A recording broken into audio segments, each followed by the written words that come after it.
Half a day and good afternoon, everyone. The Committee on Education, Air Transportation, and Statistics Research and Planning will now convene this information hearing. It is currently May 19th at 2:02 in the afternoon. I would like to thank my colleagues and GIAA for participating in this informational briefing in coordination to keep the people of Guam informed on what is going on and how we can collaborate to move forward from where we are currently. I would like to start with GIAA presenting their PowerPoint presentation, and then I will facilitate turns for colleagues to ask their questions. As a courtesy for everyone, if you could remain muted unless it is your turn to speak. And if you would like to speak, please raise a hand in the chat and we will acknowledge you. Once you are acknowledged, please unmute your chat and you may speak. Okay, I'll now hand it over to the General Manager of the airport, Mr. Tamada. Thank you, Vice Speaker Nelson. First of all, I'd like to just introduce the folks from the airport that are here with us today. Of course, the Chairman of the Board, Mr. Brian Bomba, Director Doyan Morato is also online with us. Present here at the panel table to my left is the Deputy Executive Manager, Mr. John Kinata. To my right is Mr. Frank Santos, the consultant to the airport, and to his far right is Mr. John Rios, the airport's controller. At this time, I'd like to turn it over to the board chairman, who would give his opening remarks. Thank you, Tom. Buenas and half day, everyone. Hopefully you can hear me. I'd like to thank the Vice Speaker Nelson, and the members of the legislature for the opportunity to speak with you today. We are in unprecedented times, and the COVID-19 pandemic has had significant impacts on our daily lives, our economy, and the activities of the airport, of the ABA Wombat International Airport. As a result, our revenues are down, probably about 39% in March, and the trend increases over April and May. And over the course of the year, there's a projected impact, a shortfall of about 24.6 million for the fiscal year, which is about 51% a reduction in planned enplanements. Today, GIAA's management, led by Executive Manager Ada and his team, will share some of the initiatives and bold actions that the airport has taken to meet the challenges they face, as well as the enhancements via debt financing and some federal stimulus funds available by the way of the CARES Act. Operationally, the airport continues to support the efforts to maintain safe travel while complying with DPHSS quarantine mandates. And our people are at the front line, contributing to help control and contain the potential spread of COVID-19. The airport is critical to the recovery of our island's primary economic engine, tourism. A safe and functional airport is a key component in the tourism equation. And we are working with industry stakeholders, GVB, GHRA, airline partners, and regulatory agencies to prepare the airport in a post-COVID-19 environment. This means new procedures for processing travelers, both in and outbound, investing in screening and monitoring capacity, sneeze guards, etc. The GIAA continues its mission aimed at providing a safe, reliable, and efficient airport for the public, ensuring the facilities exceed expectations for travel amenities such as clean bathrooms, improved retail and food offerings, and etc. All of which were underway prior to the COVID-19. So in light of this revenue downturn, GIAA's management is focused on reducing costs, investing in necessary improvements, including CapEx projects and other enhancements to ensure the safety of the traveling public. And on behalf of the board of directors, I'd like to thank you for the opportunity to discuss these matters and hand them over to you, Executive Manager Ada, for his further presentation. Thank you. Thank you very much, Mr. Bomba. At this time, we're going to go ahead and put up our PowerPoint slides.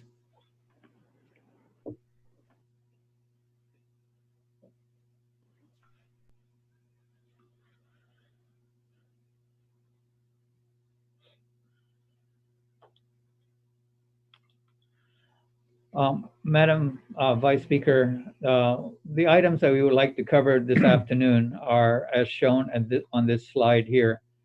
First, to put things into context, we want to just briefly show what the agency's profile is.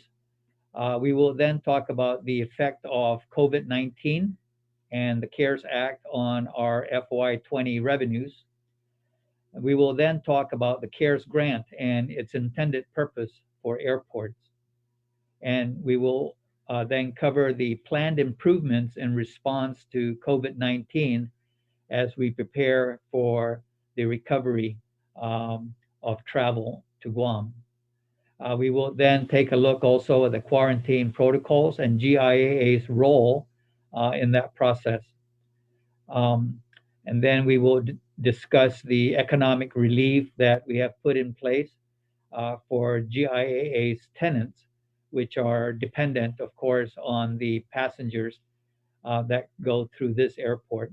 And finally, if time permits, we will provide an update of the major capital improvement projects that are ongoing at the airport.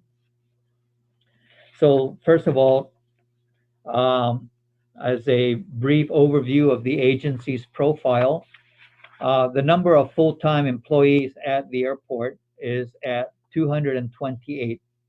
3 of those employees are unclassified. That's myself, the deputy executive manager, and the controller, Mr. John Rios.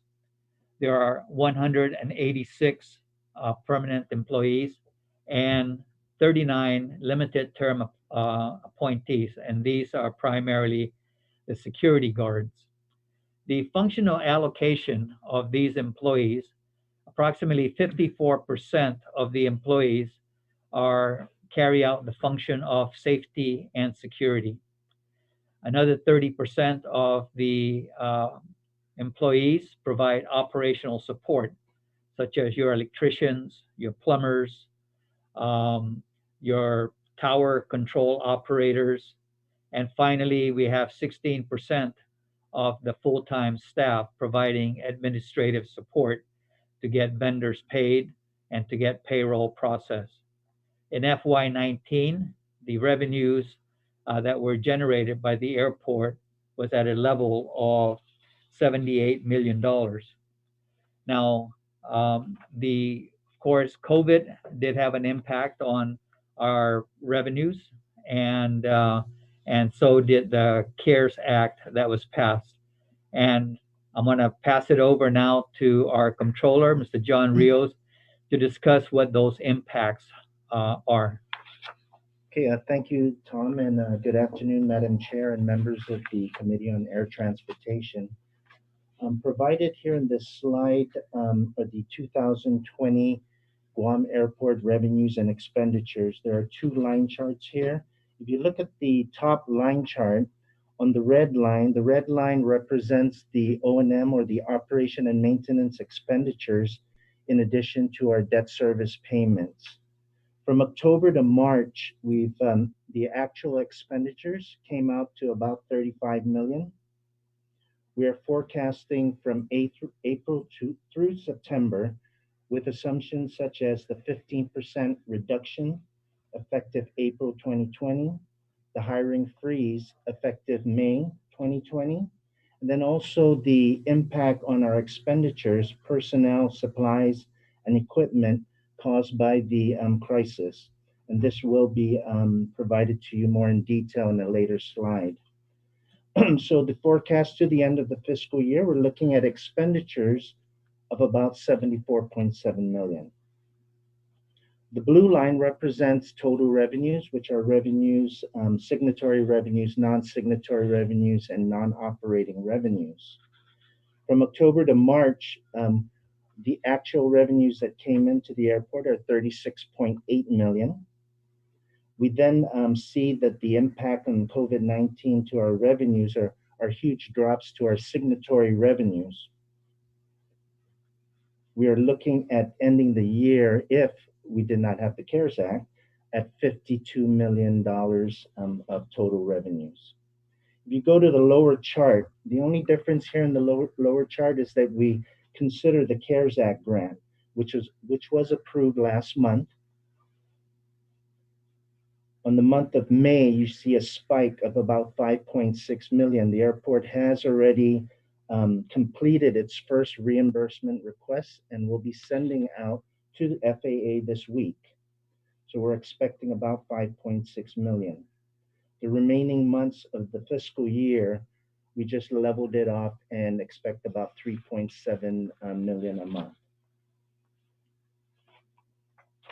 If you go to the next slide, the expense budget reduction, as I discussed, there is a 15% O&M budget reduction effective April.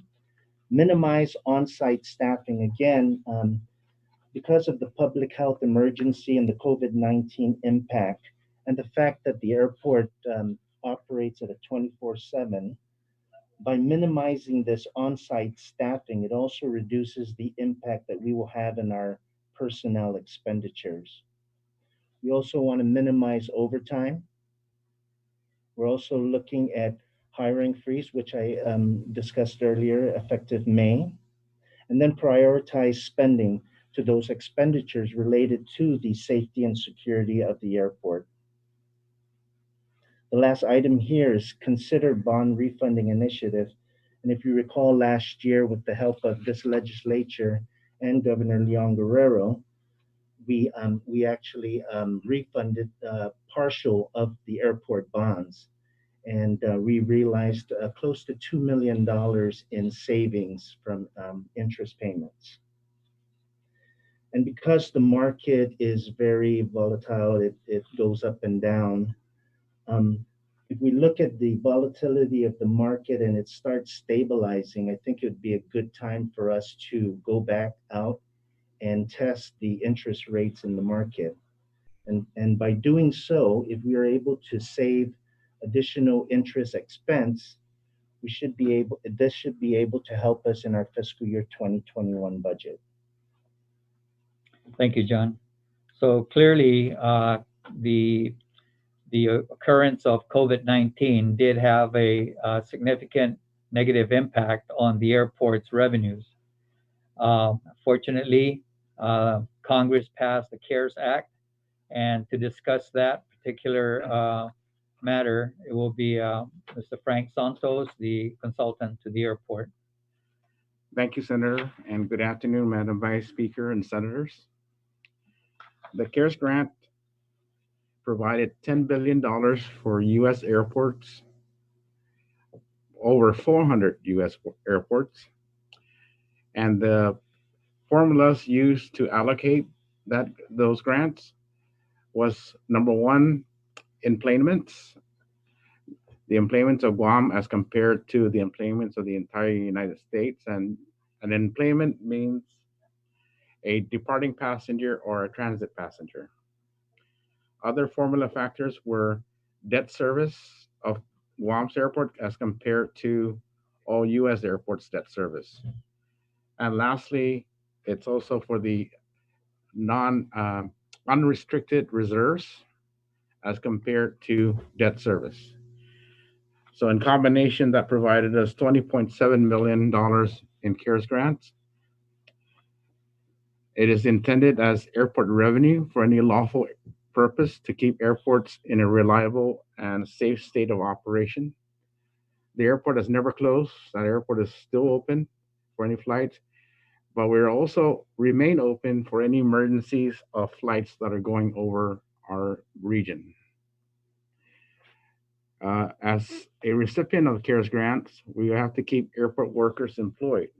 In fact, we have to keep 90% of our employees up through the end of the year.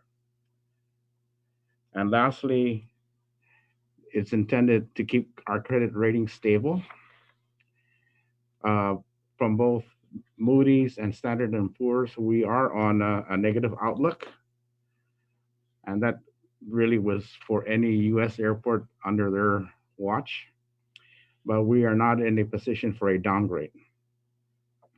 Next slide.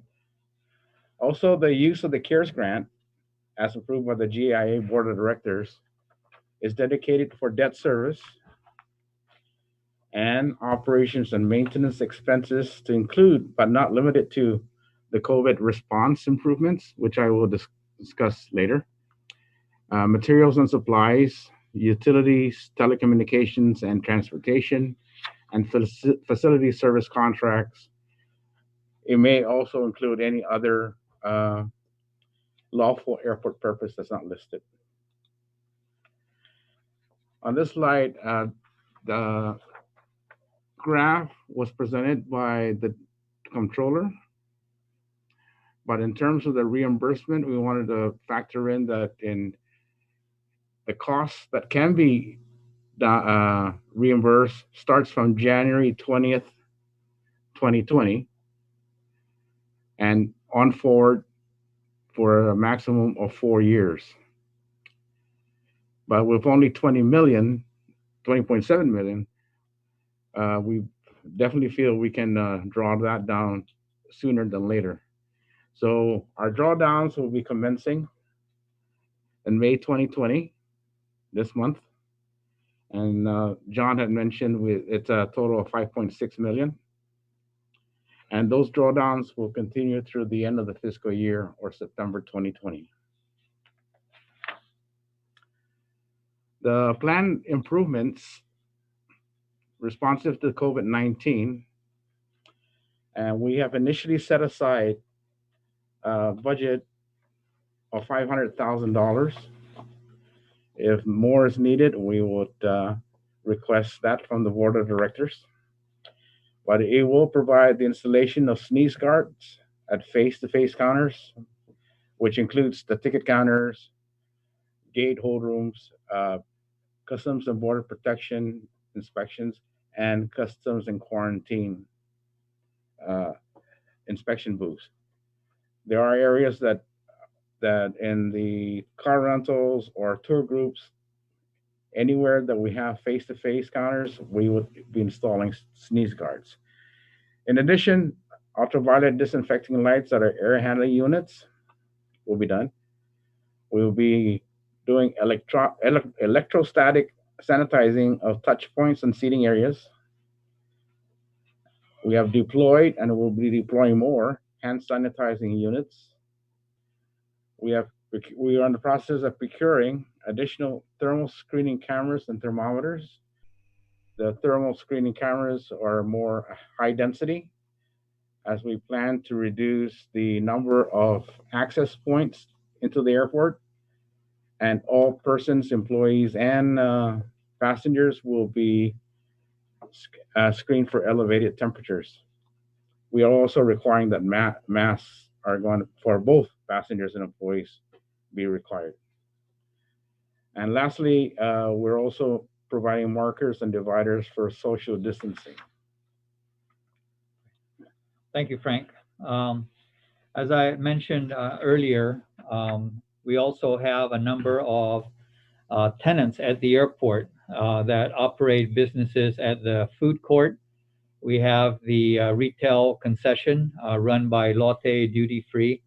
And of course, those operations are dependent basically on the number of passengers that come through this airport. And that number, of course, is very low. So initially, we had provided the tenants a deferral of 90 days on their rents and fees. And at least that takes the burden of cash flow concerns off of their radar for at least a 90-day period. But the airport is also taking a look at other relief options that might be provided to these tenants. And that analysis is ongoing as we speak.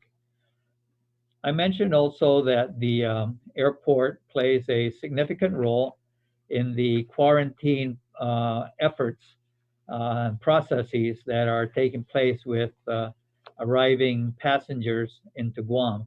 And to discuss that is the Deputy Executive Manager, Mr. John Kinata. Good afternoon, Vice Speaker Nelson and all members of the legislative body. GIAA's role as far as the processing for quarantine protocols is we have a 3-day look ahead of all airline flights that are coming into the island. And doing so, that gives us the ability to pre-plan how many passengers are going to be coming in within the next 3 days. We also give those feedbacks to the COVID operations group for potential issues and concerns. For example, on our 3-day look ahead this Thursday, we have a flight coming in from Chuuk that has 62 passengers that are coming in. And we know that passengers coming in from Chuuk, they're known to bring a lot of perishable items to the island. And so we got to work with the Council General of the FSM and of course the airlines to make sure that these passengers do not bring perishable items to the island because they are not allowed at the quarantine facility. So those are the things that we work on. The next thing we do is once a passenger gets into the island, we screen them right when they get out the gate or right before the Customs and Border Protection area. We screen them for their temperatures, and then they're sent down to the customs area. Once they get down to customs area, we screen the passengers for, we look for passengers with exemptions. For example, flight crew, any DoD mission essential personnel, any healthcare professionals, any passengers arriving with negative COVID test waivers. So we look at those and we start to set those folks aside so we can make sure that these people are screened properly. Any other passengers, they will be sent to our quarantine facility desk, and at that time they would be screened, and they'll be taking their what is their issues, like for example, any medical issues, any allergies, any food that they may be allergic to, and so forth. Once that's done, then we take them out to the transportation where the buses will be waiting to transport them down to the quarantine facility. Thank you very much, John. Vice Speaker, we got 3 more slides left, and at this time, we'd like to go ahead and just very briefly provide an update on the 3 major capital improvement projects that are currently underway at the airport. Frank Santos will discuss that. Okay, thank you, sir. Of course, our prominent project is the 3rd floor International Arrivals Corridor. That project is progressing. We're also taking advantage of the reduced demand on the facility and providing the contractor more areas to work on. The cost to date, including soft costs, is $137 million. Soft costs includes design, construction management, and PCAS services.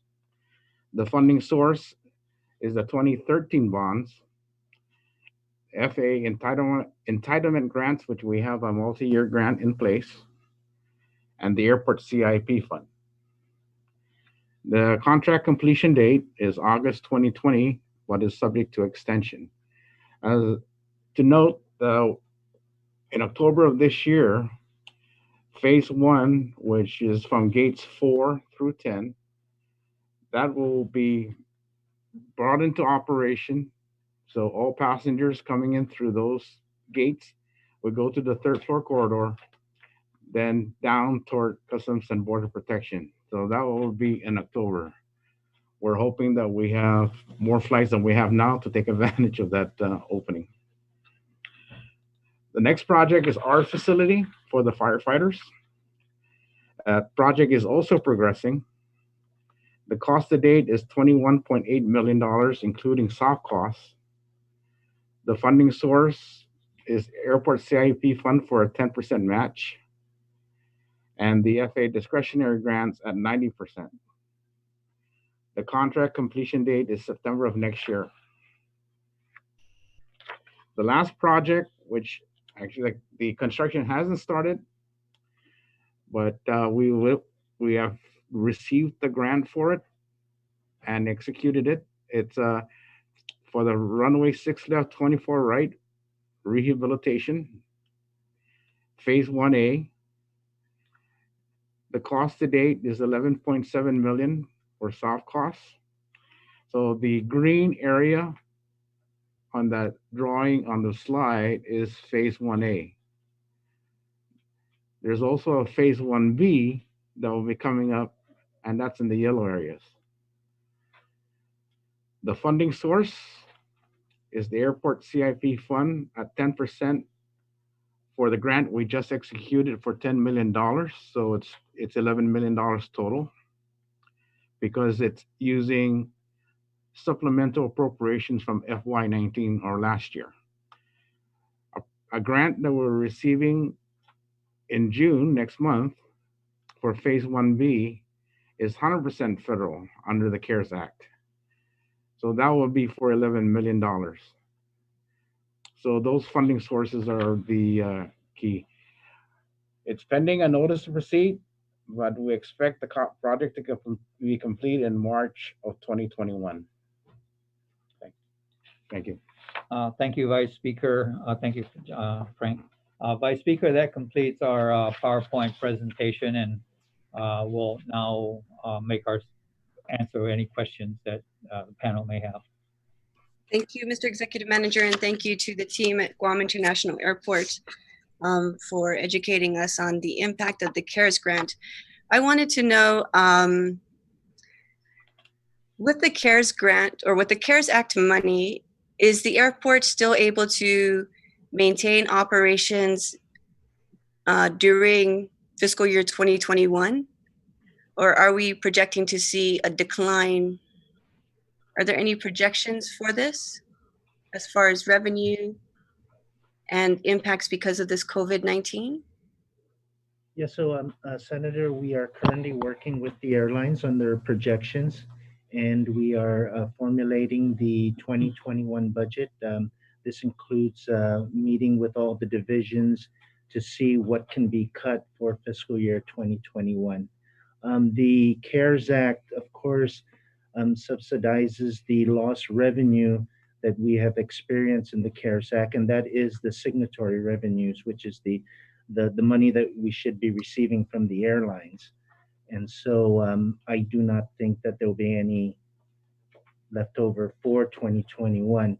The other idea is the refunding that we plan to do. If it does work out, we should be receiving maybe close to $8 million in interest savings that would really help for our 2021 budget, help the budget, and try to keep the costs, the airline costs, down to a minimum.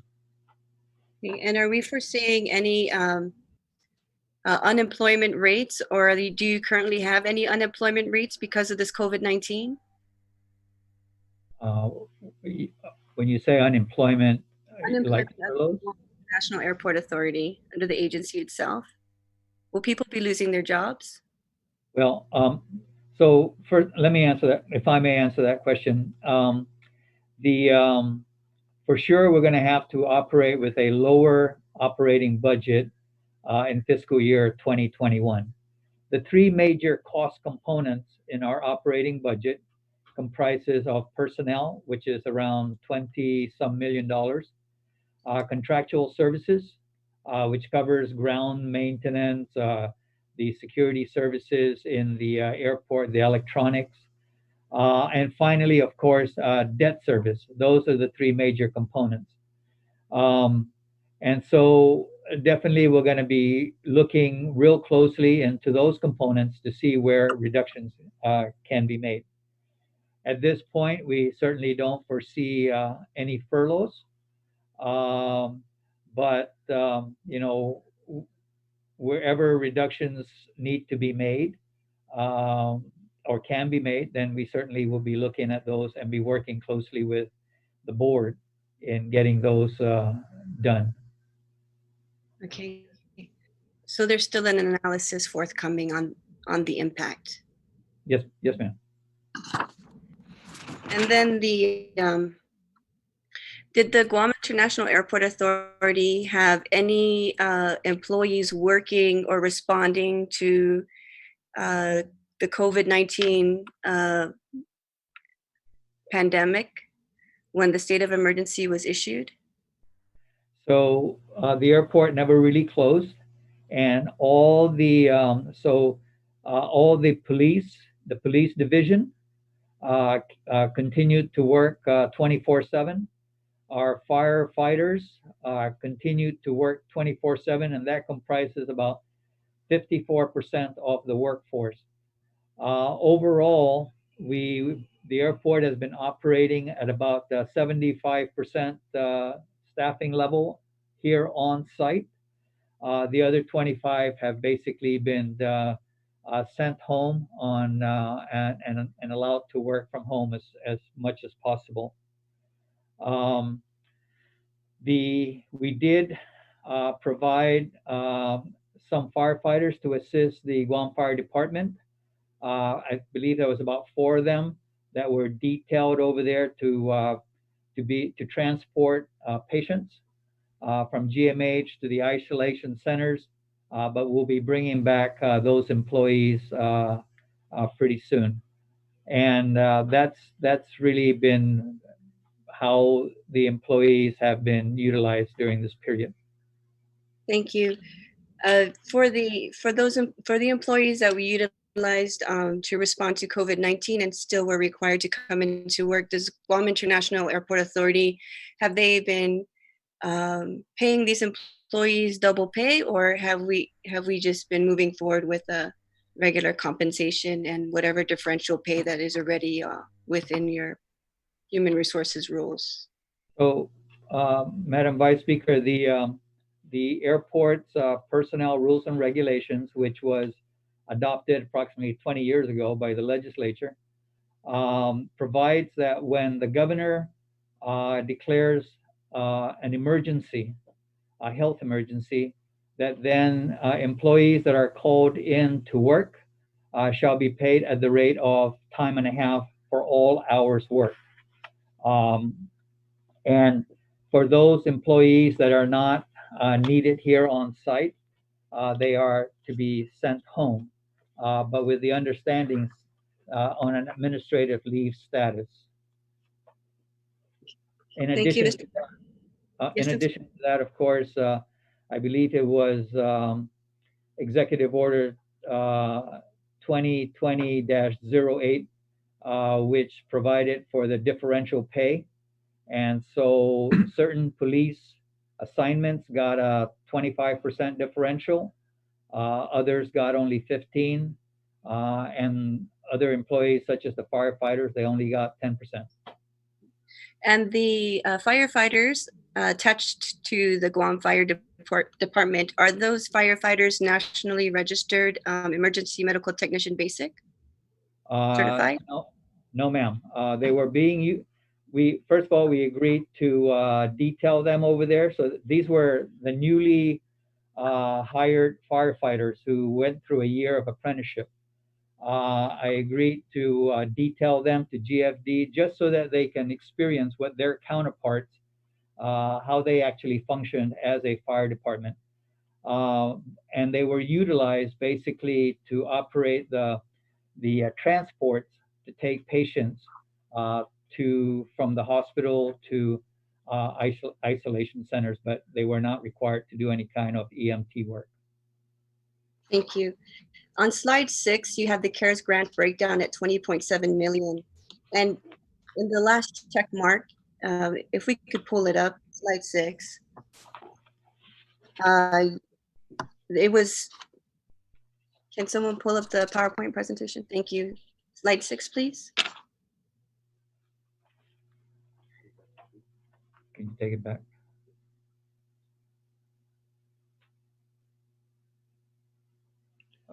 Okay. All right. Yes, ma'am. This CARES grant, 20.7 million. In the last check mark, you have keep credit ratings stable. There was a mention that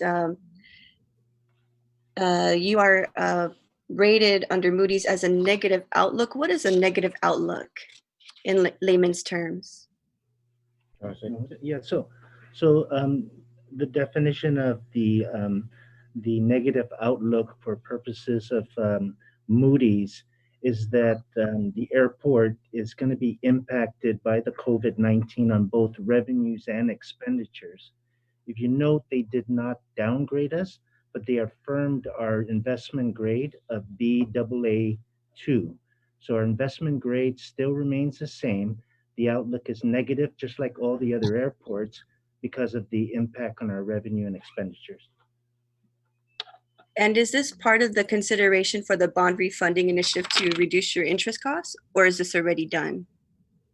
That was a credit opinion by Moody's back in March, so it's already done.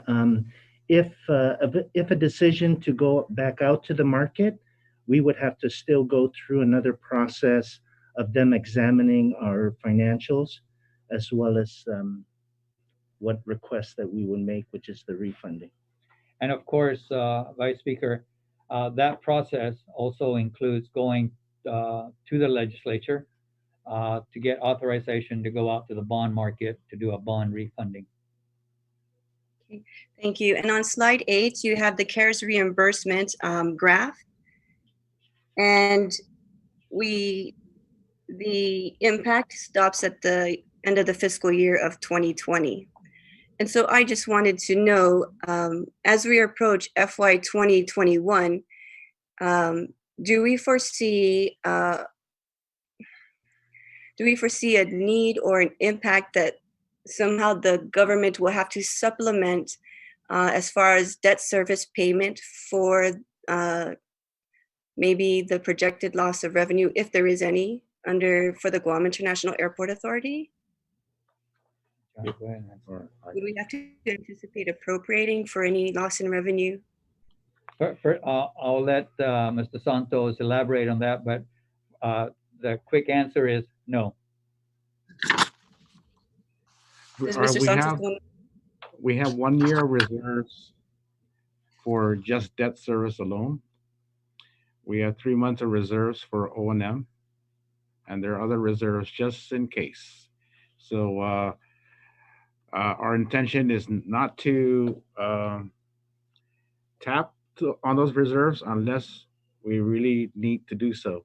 The reserves is actually a credit positive for the rating agencies. Thank you. On slide 10, there was slide 10. Thank you. Airlines, tenants, and concessions provided 90-day deferral program on rents and fees from April to June 20. Is this deferral program all inclusive, or are you does it impact the bond covenant? One, and is there any interest that these rents or fees will be given to the people that the tenants and concessionaires at the Guam International Airport? John? Yeah, so it is a deferral. So we're not, so it's deferral for 90 days, and that's just on their MAG or whatever funds that they would have to pay us. So it's not we have not discussed or we have not really finalized the different options on what type of rebate or what, not rebate. Well, in addition, based on the FAA guidance, normally at the conclusion of a fiscal year or a calendar year for the airport, the deferral would then require a interest rate to be imposed based on the treasury rate, and of course right now the treasury rate is below 1%. So if you notice, April through June is the deferral period. Then if everything works out positively, July through September is when we try to recover that before the end of the fiscal year. So, Madam Vice Speaker, when that initial economic relief was provided to the tenants, at that time, everybody, was trying to figure out what was the state of the revenues and the impact on our budgets. And also we basically, to buy time, we just says, okay, we'll defer any rents and payments for 90 days. So rents that were due in April won't be due for payment until July. In the meantime, that would have given also the airport time to analyze, and we were aware that the CARES Act was going through Congress. So now things are a little bit more defined, and we can better take a look at what other relief options might be available. So we hope that within the next, couple of weeks, we'll be able to come up with any other relief options that we might be able to give. Thank you. What if what will happen in the event that tenants and other concessionaires are unable to pay for these rents? Will they, will their lease be up and will they be removed, or is there still some kind of agreement to keep those tenants there and concessionaires when it comes to when we? Mhm. So actually, many of the leases are up for renewal already, but what has been they have not been renewed because we're still waiting for the court's decision on that related to the lotte, and that certainly would have an impact on how we handle the contractual arrangements. Notwithstanding, if of course the tenants don't pay, then it becomes a receivable. It remains on the books as a receivable, and after a while, eventually you'll have to get written off. But we hope it doesn't get to that, and that's why we are looking at other relief options.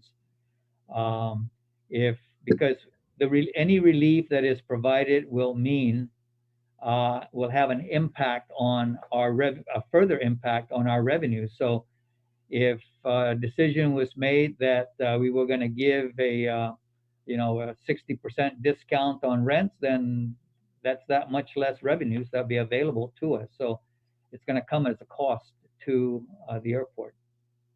Yes. So if we if we would have to decrease the rent because for whatever reason, does that impact the bond covenant? No, ma'am.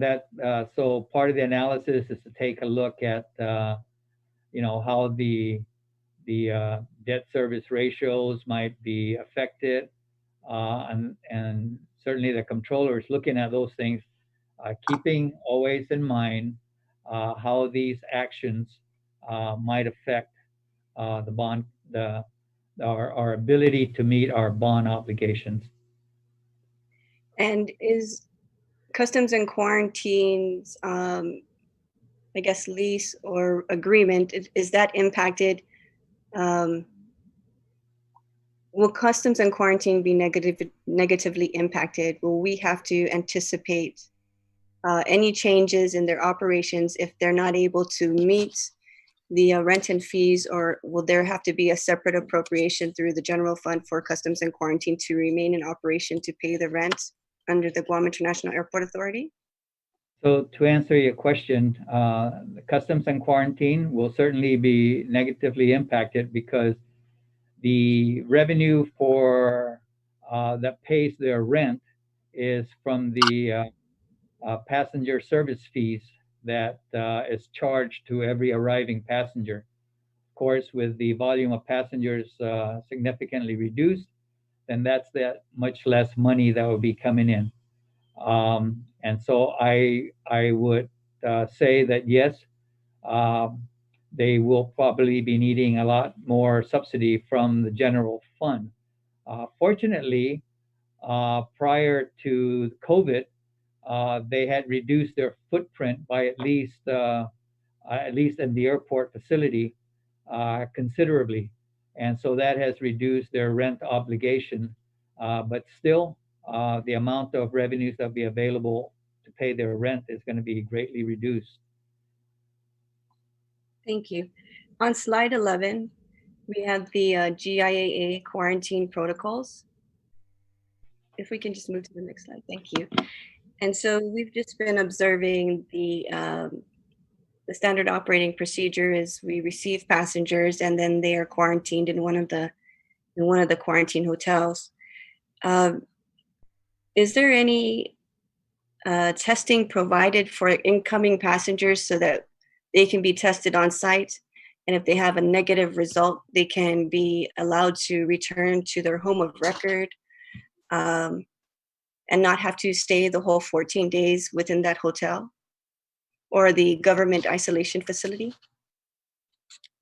At this time, Vice Speaker, there is no testing that is done at the airport.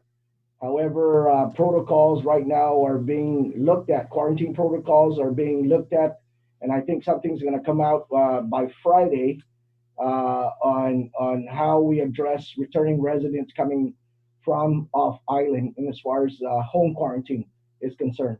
There's also they're looking at the issue of humanitarian issues coming in. For example, a relative coming back or a loved one coming back because of one of the family members being sick or a death in the family or for one reason or other. There's humanitarian issues that are coming. So those are going to be addressed in the new public health quarantine protocols that should be coming out by this weekend. Okay, thank you. That's all the questions I have. I'll go ahead and go down the line to see if any of my colleagues have any question. I want to thank Mr. Tom Atta and team for their hard work and this excellent overview on GIAA's approach during this COVID-19 crisis. I'll start with the speakers. Speaker, you're recognized. Take it off the screen. Sijuos Masi, Madam Chair, Vice Speaker, thank you for giving me the opportunity. To the airport team, Wandunklun Sijuos Masi, for your presentation today. And one of the questions I wanted to ask was in reference to the quarantine methods and what they were doing for those passengers that were coming in, whether it be for funeral visits or returning home for death in the family or for reasons family members, and how does that take? Is there any, if they don't have the certification from a certified doctor in the States when they come in, the automatic quarantine kicks in? Is that a correct statement? Or if there is a certified testing that was done, does it have to be just FDA, EUA, or WHO, or all of that combined, or one of the three? Good evening, Madam Speaker. But certainly at this time, when those kind of scenarios come up, we'll definitely look if the individual has a COVID testing within the last 72 hours from the test date, not the test results. So what they'll do is the public health nurses will determine if that test result is acceptable for public health. If it is acceptable to public health, then they will make the determination to have them self-quarantine at their residence. If an individual comes in for some reason or another that they do not have the testing results, what we'll do is we'll log down their issue, and we will send that request to public health, and public health will make the determination whether they're going to test the individual, and if of course they're tested and they come back with negative results, then they will make the determination to release that individual. But those processes are not done at the airport. Those are done at the QFAC, the quarantine facility. Right. So the answer for the public health, again, is that's the determination as it relates to the FDA approval or the EUA approval or the WHO? Is that a part of the protocols that you already have in place?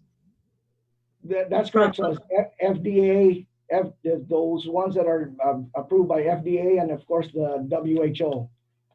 So we do have individuals that are coming in from foreign countries, but if those laboratory results has to be approved by the WHO.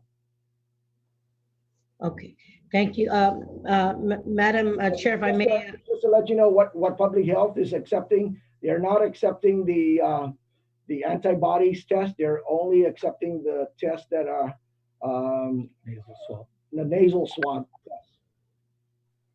okay, thank you. Thank you very much.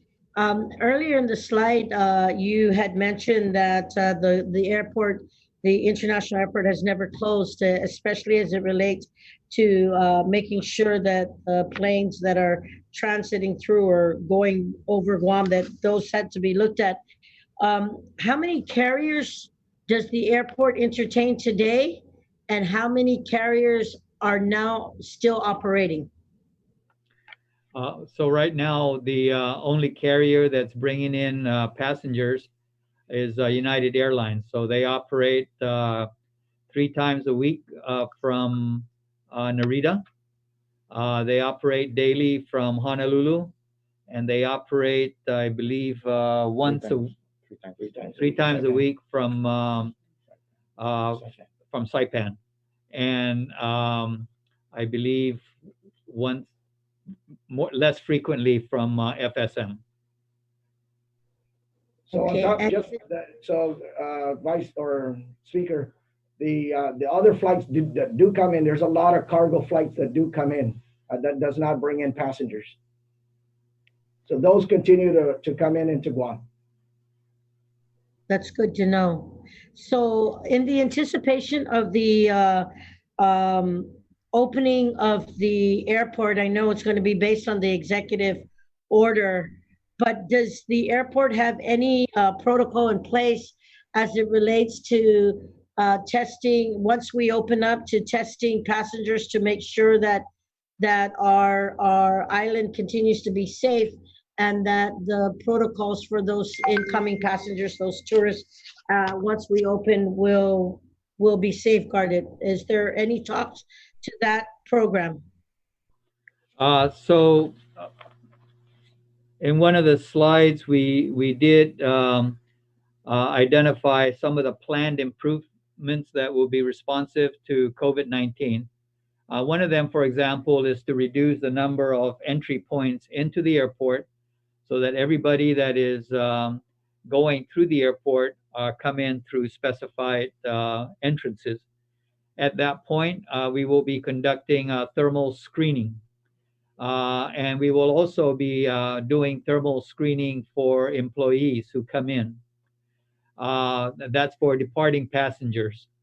For the arrivals, we will also be conducting thermal screening with them, and public health will be there to make assessments if anybody seems, in the event that somebody comes up with a high temperature, they can then make further assessments and then proceed on with whatever their protocol is. Insofar as other protective measures, we're installing the sneeze guards. We're installing the ultraviolet disinfecting lights in our air handling system to improve the quality of the air. We're going to be contracting for the electrostatic sanitizing of the high touch points, your chairs, doorknobs, and all. We've certainly deployed a lot more hand sanitizing units throughout the airport.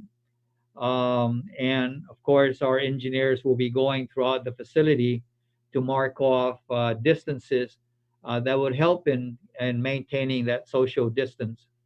With TSA, they are also doing their part to make sure that the social distancing is observed, sanitizing their bins, putting up their own sneeze guards at their stations.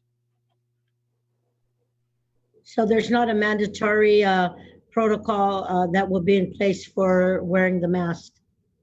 Well, no, right now, when one drives up, the first thing they see when they come up the entrance to the airport is a sign that says masks required. At all the entrances, that's a requirement. And I see pretty much everybody that's in here wearing the mask. So no, that will be continue to be a requirement. Okay, thank you very much. Thank you, Madam Chair, Vice Speaker, for giving me the opportunity to ask these questions. And again, si Diyos Masi to the airport team for your presentation today. Sana Masi. Madam Speaker, Legislative Secretary, Senator Shelton. Thank you very much, Madam Vice Speaker, for the opportunity, and thank you to everyone at the airport for being here today. I just wanted to ask a question to clarify the answer you gave to the Vice Speaker about any possibility of a furlough, and I understand there has to be analysis done before that determination is made. But in the slide, the expense budget reduction slide, it noted a 15% budget reduction, and I was wondering if at all any employees have seen hours cut or experienced any reduction in pay at this time. There's no furloughs being made, but any reduction in hours at all? So the answer to your question, Senator, is no. There have not been any reduction in hours available to work. Everybody continues to work 40 hours a week. What we've done is we have put on a tighter control on overtime. We have also, we are maintaining right now a staffing level of 60%. In an analysis that we did for a sample pay period, it costs approximately about $250,000 extra. If we were to bring everybody in today, it will cost the airport approximately $250,000 more to pay for the time and a half and to pay for the differential. And so because of that, we are keeping, employees to continue working from home as much as possible.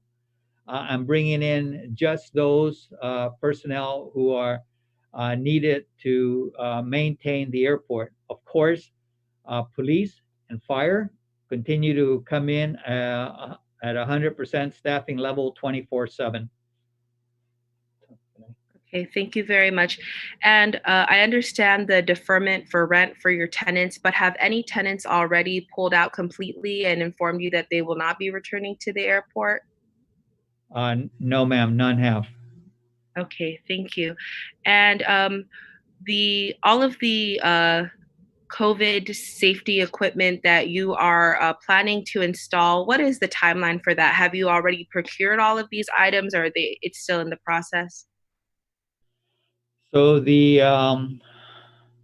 sneeze guards, for example, we have put out Open purchase orders. Open purchase orders. We have gotten quotations, and so we expect to have that project completed within the next 2 to 3 weeks. The thermal cameras, we do have one that we did procure about a couple of months ago, but the other cameras that we've ordered in addition to handheld thermometers, those are currently on order. And what's the 3 weeks?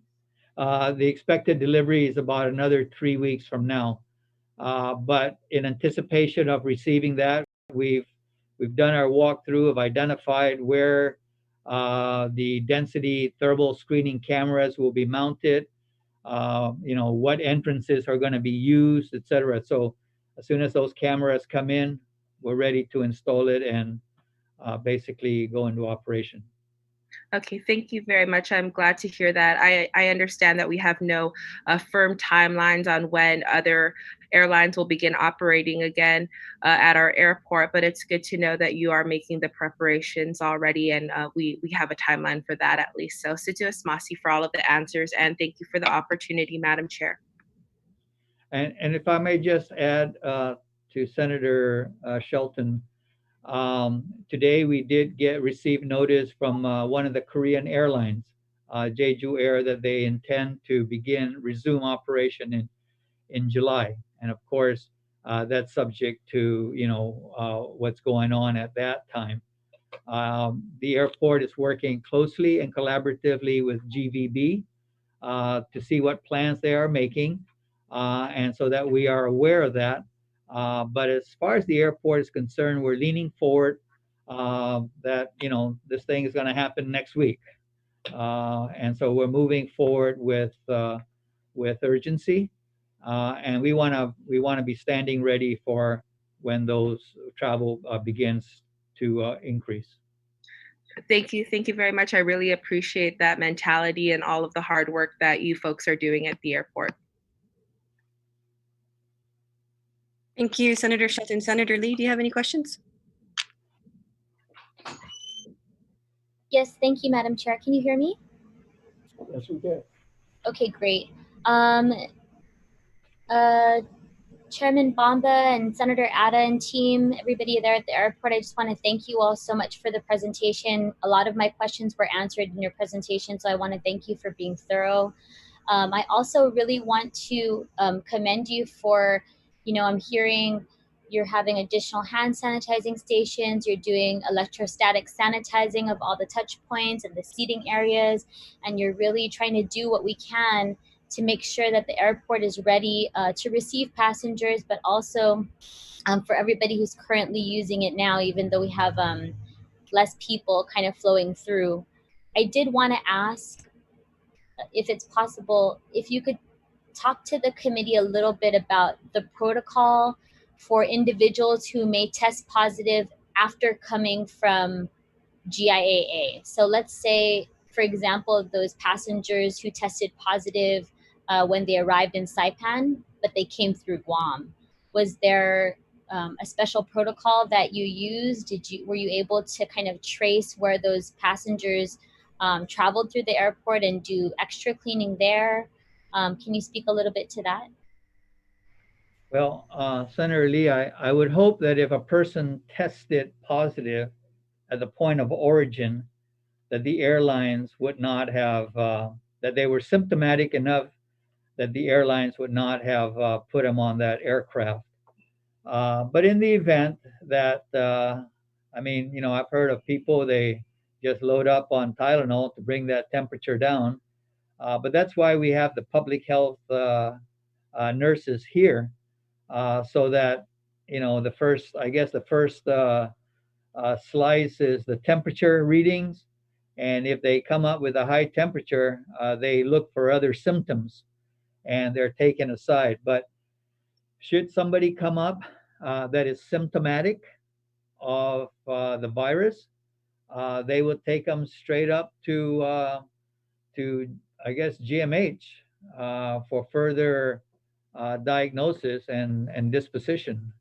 But we, the whole idea is not to hold them here at the airport, but to do the diagnosis here and then let public health take them to where they need to go. Thank you, Senator Ada, and I appreciate that explanation. I guess my question was more about the people, like, for example, there were some kind of earlier on a few weeks ago that traveled from Guam and they arrived in Saipan and then tested positive. So when we hear that people who've traveled through the airport have subsequently tested positive, are we doing anything to kind of track their do contact tracing within the airport? So, Senator, I think that's a public health issue, and I would hope that the public health and the CNMI will contact our public health here so that they, contact tracing can be initiated. But that's really more a public health issue, and I'm not really sure what their protocols are. Okay, I appreciate that. Thank you, Senator Ada, and thank you, Madam Chair. Okay, can I give you an example, Senator, on a passenger arriving on Guam that tested positive while we sent them to the QFAC? Sure. So we've had instances where passengers arrive from Guam and upon going to the QFAC a couple of days after they get there, they test positive for COVID. So we've had that instance here, and of course here at the airport we process passengers. So there was an instance where a passenger did test positive, and so all those workers, all those people that process these passengers, They were called by public health, and those workers had to be quarantined and be tested to make sure that they did not get they didn't get exposed to that passenger. Okay, that's great. Thank you. That certainly answers my question. Thank you, Senator. Thank you, Senator Ada, and thank you, Madam Chair. Thank you, Senator Lee. Senator Charis Terlahi, do you have any questions? Yes, thank you, Madam Chair. Thank you all for your presentation. If I could just clarify something. So on the CARES Act, the 20 million from are related to the Department of Transportation is separate from the allotment that was given to the airport through the BBMR CARES Act allotment. It's only about 26,000, but are you still going to be needing that from the BBMR allotment?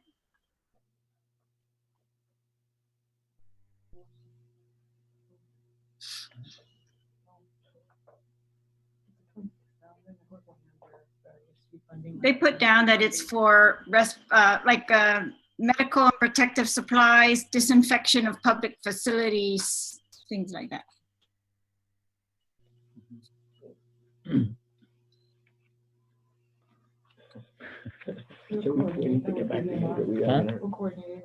We'll coordinate that with BBMR, Senator Terlahi.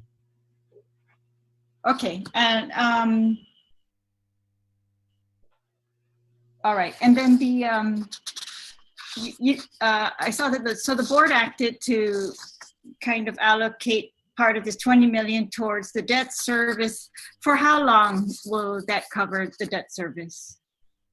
Does that go beyond September 2020? No, Senator. So basically, if you saw, there was slide, can you put up slide 4?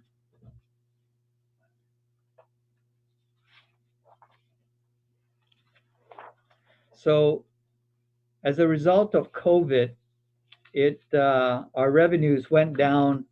You know, initially it was supposed to be somewhere up above our expense budget here. Revenues, of course, dropped and created a $22 million revenue deficit. That's just for FY20. So the CARES grant of 20.7 million was actually, barely enough to raise this revenue line back up to close the gap on that deficit. And so to answer your question, the CARES grant really only takes us through FY 2020.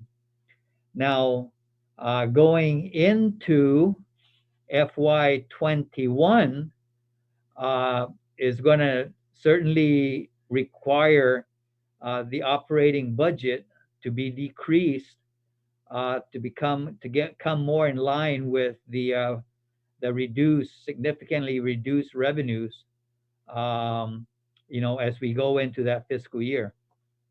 And part of those revenues that we're going to be looking at are things, for example, refinancing our bonds to take advantage of lower interest rates and obtain the savings from such an action.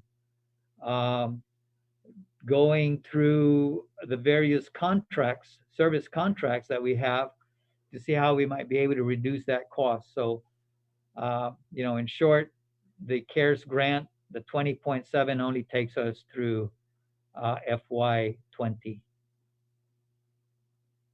All right.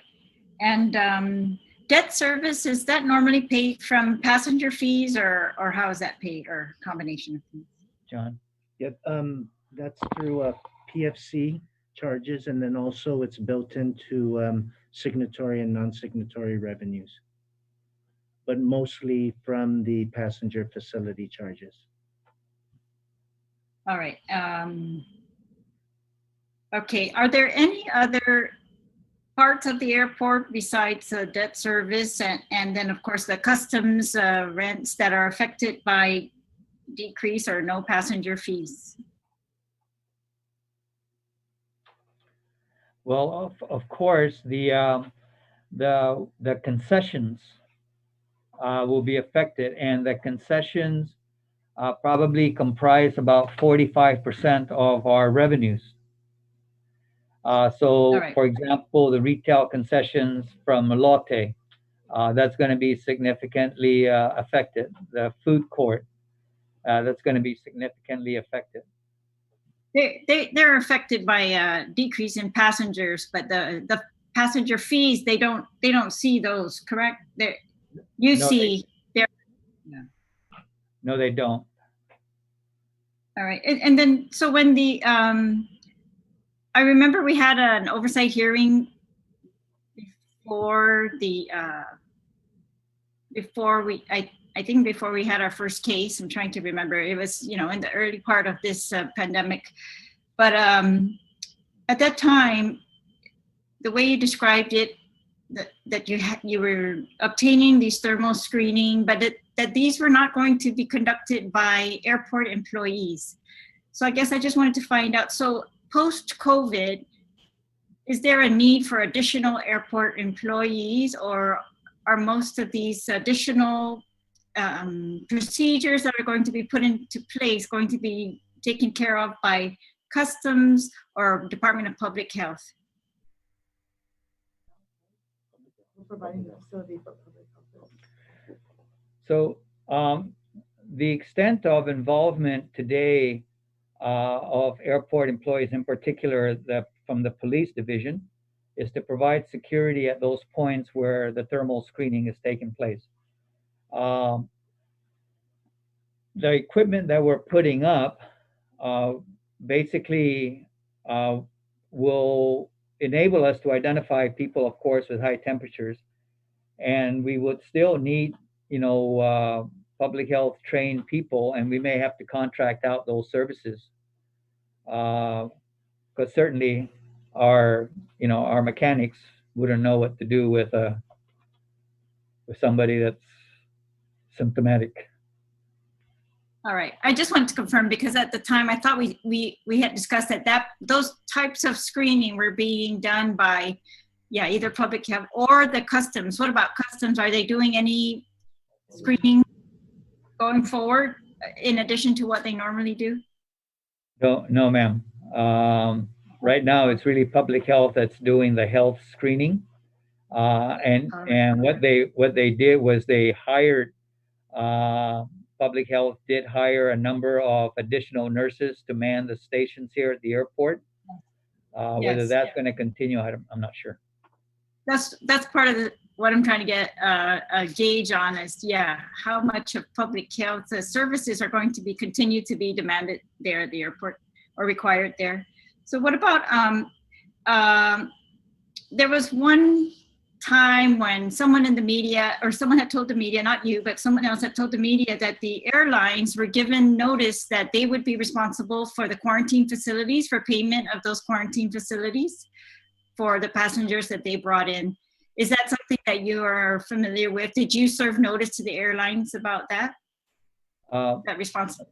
Senator, that was actually in one of the executive orders. I believe that may have been, it was one of the earlier executive orders which said that the quarantine the quarantine facilities, the individual or the airlines, the carrier, will be responsible for the cost of that.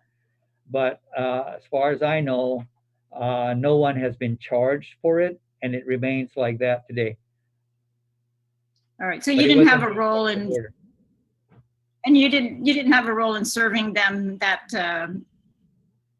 I don't know, agreement or invoice or anything like that. No, nobody's been invoiced. Nobody's been, payment has not been demanded of anyone. All right, and what about airlines? They talked in Congress about airlines receiving some type of aid. I don't know if that's been firmed up yet, but have you been in discussions with the airlines regarding aid that they might be receiving, that would that have any effect on your revenues here? Senator, the aid that was provided to the airlines, the U.S. airlines under the CARES Act, was strictly for their payroll. About, Okay. I believe it was like 2 billion for as a grant and 1.5 billion as a loan, but it's all for payroll.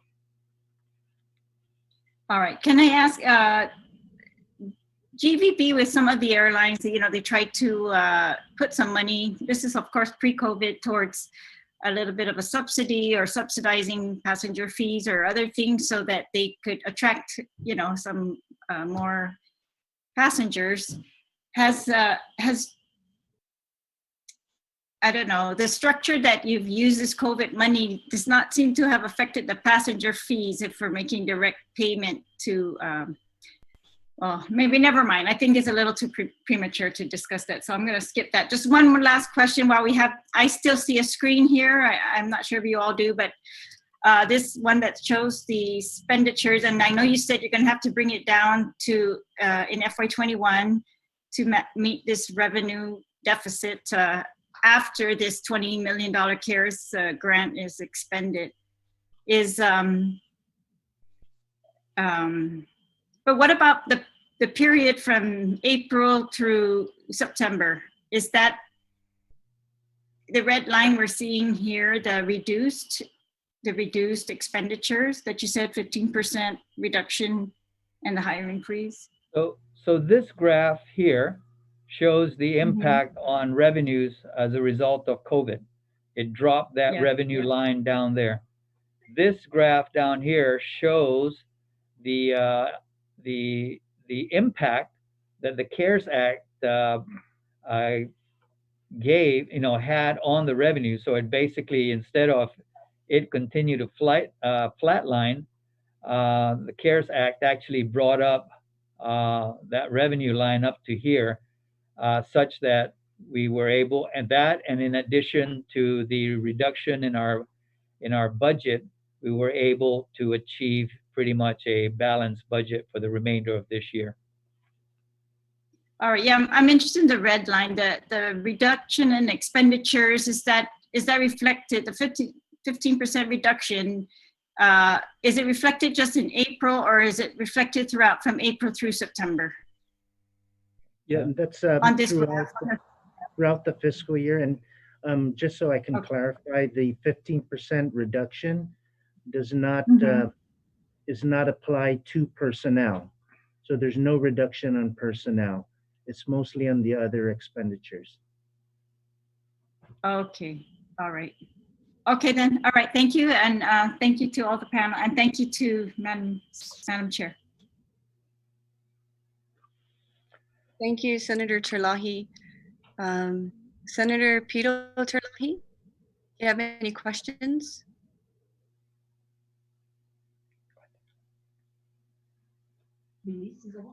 First off, thank you, Madam Chair, and I want to thank the panel for their participation in this informational briefing. Actually, one of the things that I wanted to mention is it is actually centered on public health issues. But yesterday, a couple of days ago, a complaint was, and it continues to be a complaint, that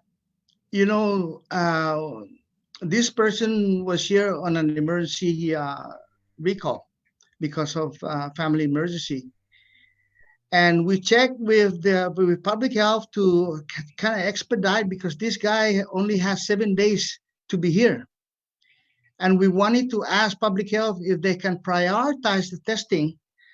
I don't know how long it would take for a nostril swab to be completed. But this person have 7 days to be here because he's in the military, and he still have to go through the quarantine process. So I just want to ask the manager, what is your take on that? If, for example, we place the testing up at the airport, at least for those that have reasons of emergencies, to be tested right there, and then if they come out negative, to be just sent home and do home quarantine. What is your take on that, Tom and Mr. Kanata? Can we place somebody up at the airport? Well, At least just for these emergencies where, you know, the person that arrived here has a limited time. He has to go back to his command, for example, and they usually give them like 7 days. And we contacted public health yesterday, and we were told that the testing would take place in about an hour. And up to this point in time, this person has not been tested. So what can we do to help these people that are coming in for that reason? Senator, I first of all, I think probably that question would be best really directed to public health. If they were to conduct a nasal swab up at the airport, it's still going to take several hours to get, you know, the results back on that.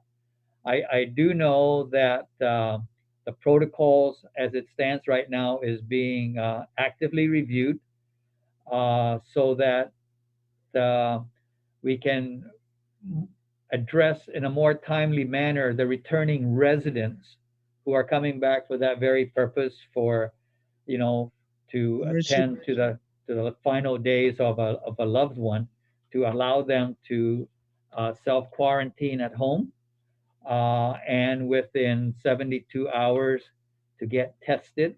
And I guess the 72 hours is the window for if in fact they were infected and they were not yet symptomatic to, you know, but really that's a question that's more appropriate to public health.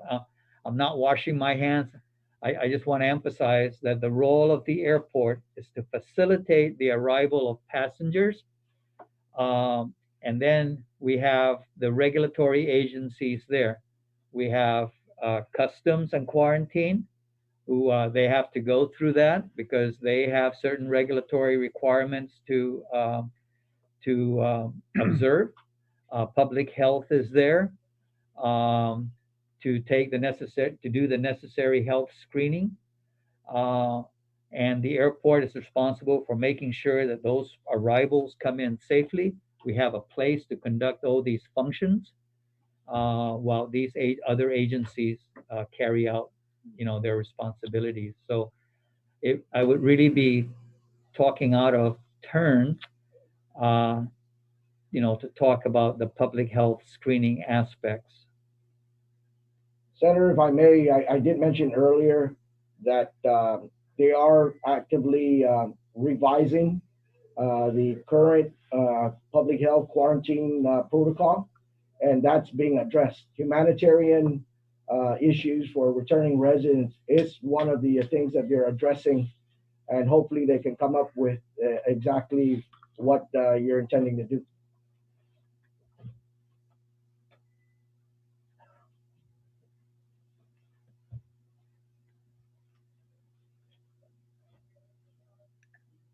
I think Senator Pito Terlahi's internet must have froze.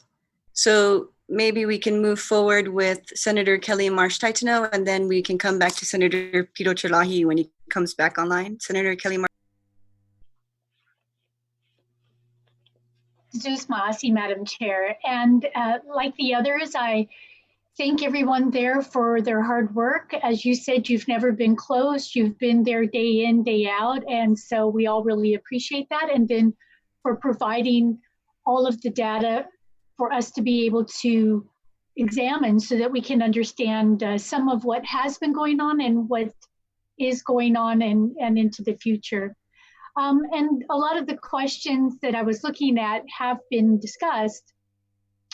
And so I do have a couple of other ones though.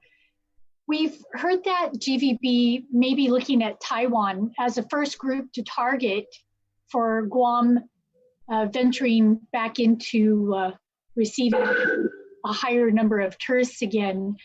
Is there anything from the airport's perspective that that is different in receiving more flights from particular areas? Any additional safety and security measures, any additional COVID-19 related issues, any different costs in dealing with them? Senator, actually the only change that has occurred at the airport since the advent of COVID-19 was the partial shutdown of the East Concourse. That's the other half of the airport, in order to achieve some energy conservation savings. And that, of course, if once the airlines decide to start flying in, and we needed to resume operations in the East Concourse, that's really an easy thing to do. Otherwise, we have not done anything to reduce the capacity here at the airport. So, if they all decided to ramp up tomorrow, the airport will be ready to do that. Thank you. That provides some helpful insight there. And one of the other questions that I have, I'm assuming perhaps that you've had some encounters of people with infants or very young children. And my understanding is that the guidelines are that for the very young to not put masks on them. And so I'm wondering, well, for me, the wonder is mostly in the airplane, and I know that's not your deal, but have you encountered any issues with the mask requirement and very young passengers or people within the airport, and how that's dealt with? No, ma'am, we haven't had any such encounters, and of course, we haven't had that many passengers going through the airport. Right, and so in the event as things begin to normalize, I'm sure you will get guidance from public health as to how to deal with that situation, those very young who might not be wearing masks and keeping everybody safe. That we would do, Senator. In addition to that, we receive on a daily basis information from the industry, from the Airports Council International, the American Airports Executive Association, and a lot of information sharing goes on through those venues insofar as what's being done at other airports. But the difficulties that may arise with young ones putting on a mask, I haven't seen any of that come across. Okay, well, as a mother and a grandmother, I'm relieved to hear that that isn't an issue right now. So, and we'll deal with it when it comes up, and I'm sure there will be, some safety guidance there. And the last question, we had talked about the different types of flights that are coming in, and it sounds positive that there are still some cargo flights coming in. So there's that revenue, there's that traffic that's still coming in, there's those flights that you mentioned by United. Are there any other types of flights that are coming and going that are helping add to the revenue stream? Well, we have what they call technical stops. For example, United, at least probably once a month, will bring in aircrafts that are destined to go to a maintenance and repair facility either in China or in Hong Kong, and they will basically make a stop here and then pick up a new crew, fly the airplane to that maintenance and repair facility, and then get on another aircraft and turn right around, come back through here. And of course, every time they land and depart, that's revenue that's generated for the airport. They call them ferry flights. Okay, so a little bit more activity than I was initially thinking at the beginning of this informational briefing. So again, that's helpful to know those different facets. So again, thank you for the time, and thank you, Madam Chair. Thank you, Senator Kelly Marsh. Senator Mary Torres, you're recognized. Madam Chair. I was a little interested in, particularly on slide 5, with regard to the bonds and the refunding of bonds to realize some savings. I was wondering, have you identified what bonds are callable right now and how much you stand to save as a result of refunding the bonds? And what is the timeline for taking action on this if you were to pursue that? Yeah, so the bonds would be from the 2013 C bonds that are refundable. They're I'm sorry, not refundable, but also callable sometime this year. The amount of savings that preliminary analysis shows about $8 million in interest cost savings. With regards to timeline, as I mentioned earlier, the market has been going up and down. And once the volatility of the market starts to stabilize, I think would be a good time for us to go out to the market and try to get again lower interest rate and interest savings.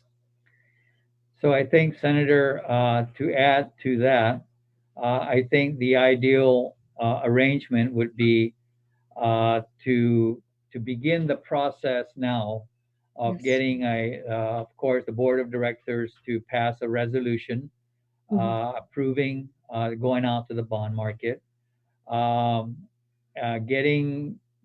approaching the legislature to have a bill introduced to do the refunding, and that's going to take time.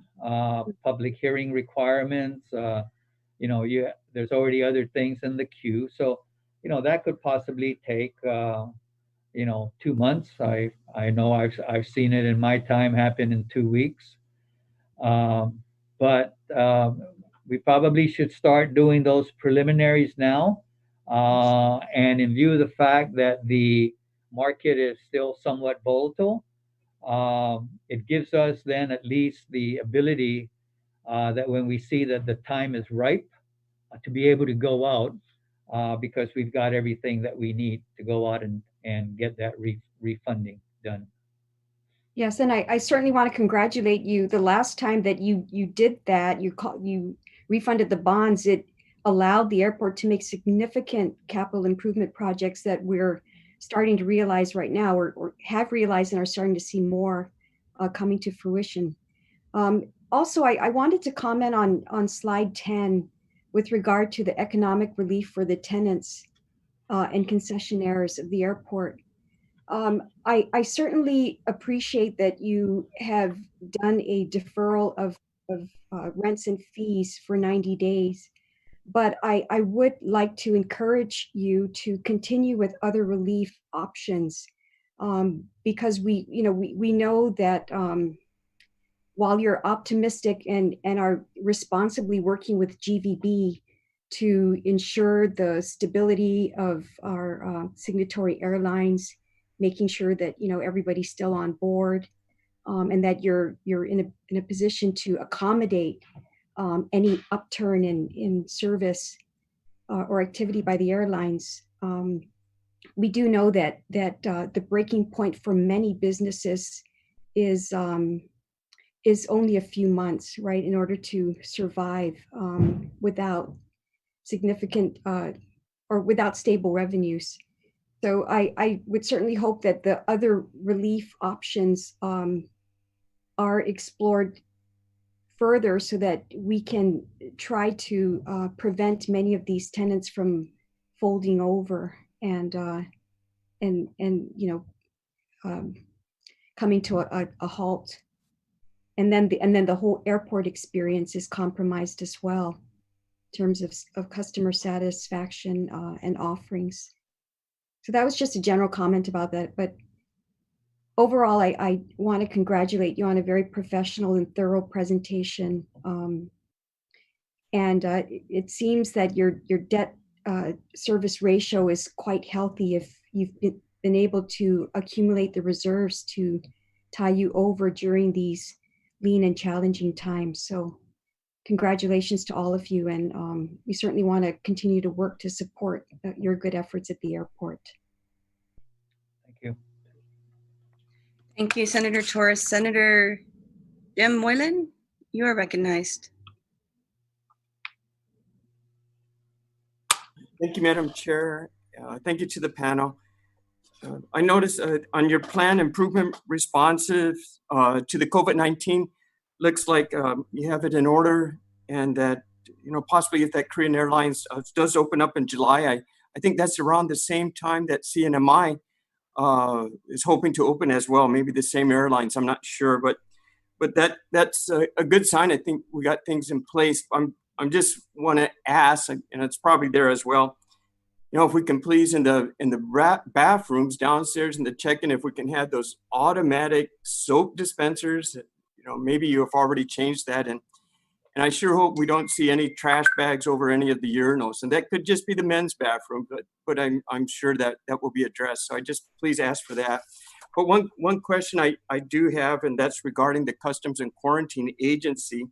We did receive a report on the Special Revenues Fund tracking, and this is ending of February, that they were already down by 5.6 million. And I know you recognize them as your tenant, and you have spoken to us about how they're going to survive when all of their income comes from inspection services, and we're not having the tourist in. So regarding them as the Customs and Quarantine as your tenants, and you also mentioned that they have reduced their square footage in their rental. What has their rent reduced from? What was it, and what is their current rent? And can that be reduced to $1 possibly, since they are providing a service for the Guam airport and not charging the airport for that service? Yeah. Reduction. No, with customs, I think 680,000. yeah. I know it's $8.29. We were hoping that with the government of Guam's subsidy on the CARES Act, we were hoping that that would be one of the items that customs would submit, is the expenditure of rent expense that they are not able to make, and hopefully get reimbursed from that. Unfortunately, we're not able to include it in the funds that we're receiving on the CARES Act, because those funds are earmarked on revenue reduction, which is coming from the Signatory Airlines. So okay, so you're reliant then on the Customs and Quarantine's rental income for your bond, I guess, rating. Is that correct? That's the revenues, of course, is with regards to the bond, it's making sure that we're able to reach the debt service coverage of 1.25 times. And of course, revenues from any rental, whether it's customs or other areas here in the terminal, we would like to make sure that we receive some type of revenue on that. Okay, so I guess you're asking us, the senators, that we really need to somehow assist and ensure that Customs and Quarantine does meet their obligations for the help of our airport, and we need to do some action on that. But okay, I appreciate that. Thank you very much. Thank you, Madam Chair.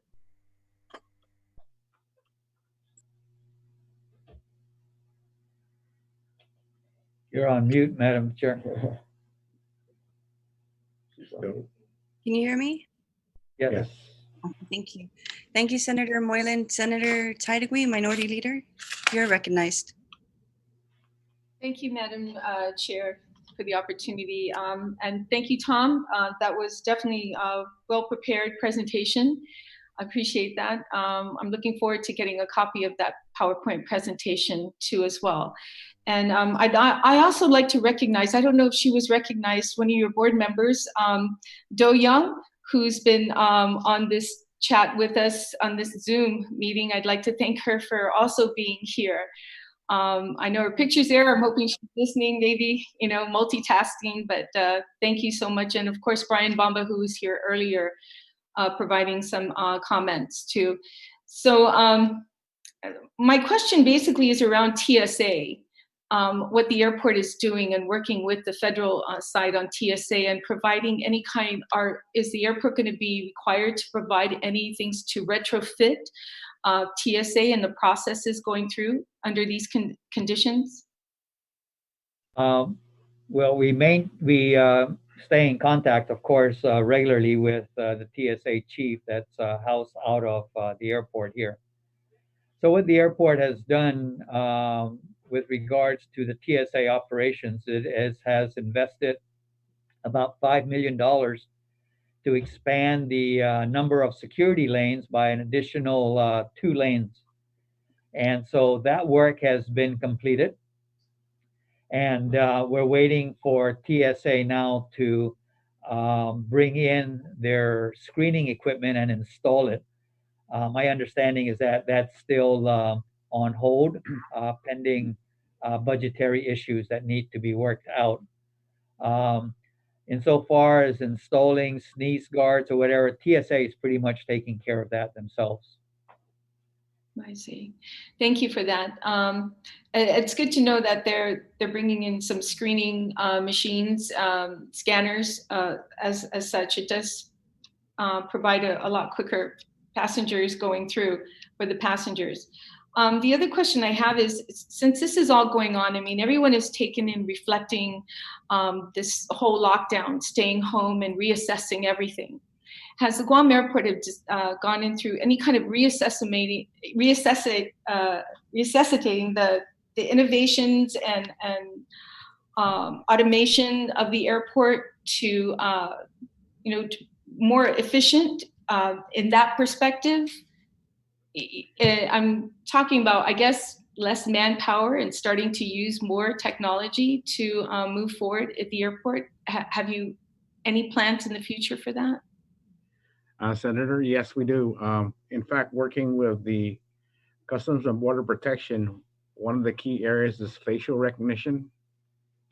In other words, now this virus has made us conscious of any touch surfaces. So the more we use non-touch actions or security actions, we feel facial recognition at a minimum would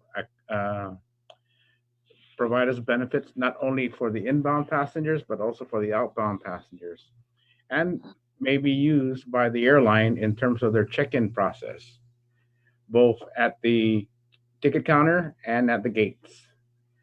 So there was concern throughout the U.S. on the privacy regulations relative to facial recognition, but now with this pandemic, though, it has reduced that concern. I see. Okay, well, thank you so much for that, Frank. I really appreciate it. And just my last question, with regards to the $117 million that was brought in for the CARES Act, and how the other agencies are requesting, even non-autonomous agencies have also requested for funding. Tom, are you looking at requesting for this? I heard there's a second round coming up to request for any kind of funding at all. Are you going to be going after that? If it's available for the asking, we certainly will be standing in line for it. Okay, well, I hope you do, get yourself in line.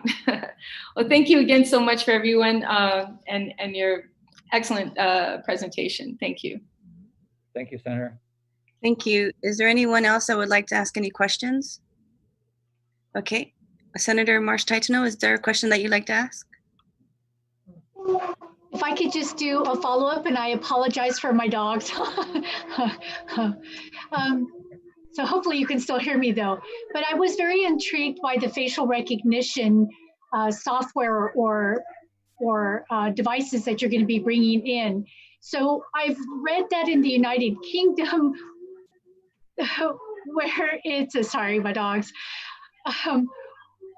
I've read in the United Kingdom where there's a little bit of contention. So I'm less familiar with it in the United States. I think it's more developing in being used in the United States. Are there any issues that you know of with facial recognition devices being utilized in the United States that we should be aware of or that you've been made aware of? Senator, Customs and Border Protection, a federal agency, is interested in that. As you know, they have been they wanted to make sure that any arriving passenger from any foreign location, they know that they also depart. So the only way that can be done is through facial recognition.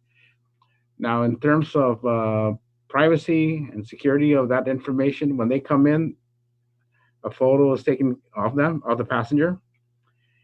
Then when that passenger leaves, after that, the photo is then removed. The memory of that facial recognition is removed so that nobody would hack into that system. But it is a federal system that we can rely on. And hopefully, as part of the post-COVID measures by the federal government, that they continue with that program. Any specific questions or concerns, though? Well, I just know, at least from the very, very little bit of reading I've done, in the United Kingdom, they felt very much it was an invasion of privacy, as you were referring to. But I can see the value of it for a situation like this, especially if we're encouraging the no touching and so forth. And so that it at least alleviates some of those other sorts of issues that are more health related. So thank you for letting me ask a follow-up question, Madam Chair. Thank you, Senator Kelly Marsh-Teichno. I just have one more question, Mr. Executive Manager. The testing of employees, are they being tested often for COVID? So what we did early on was we had identified, we prioritized our employees for testing. And right now we have our fire and police personnel on the first list of priority. And we've got some scheduled. We've got some scheduled for this week already. So we are beginning that process. Okay, thank you very much. I want to again thank you, Mr. Executive Manager, the Deputy Executive Manager, and John Rios and Frank also for being here today and giving us a very extensive overview. This is probably one of the better presentations I've seen. I want to thank you again, and I will call this information hearing adjourned. It is now 3:50 in the afternoon. Thank you very much, everyone, and have a good day. Thank you.